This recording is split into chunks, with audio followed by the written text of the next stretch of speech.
So we feel that maybe building some shelters out of some containers has been one option that we're looking into. Another thing is dealing with the extreme, heat and the cold. What do you feel are some things that we can do?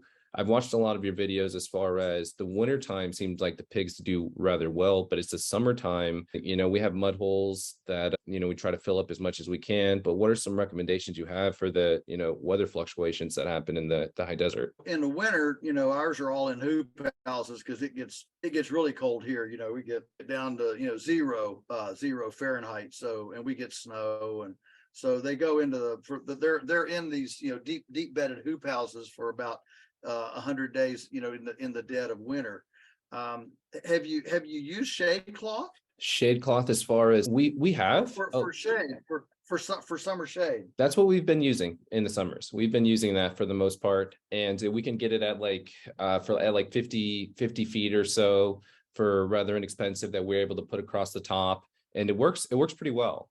And along with the wind sails and everything like that we get from the local convenience stores, it's been working decent. That's been our summer routine to keep the pigs from getting sunburned. I'm assuming when you say containers, you're talking about shipping containers.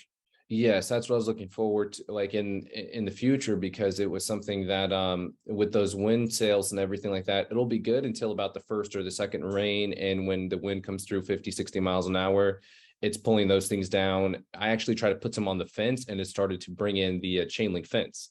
So it was one thing with the winds. That was one major thing there. Well, I don't know what wind sails are. Wind sails are like, they have them at parks, so they have them at like businesses. They're kind of like triangle shaped. They have very thin holes. It's really just like a screen. If you guys like this video and wish to see more, please subscribe to our YouTube channel or consider following us on Instagram at Flores Valley Farms. Thank you for watching.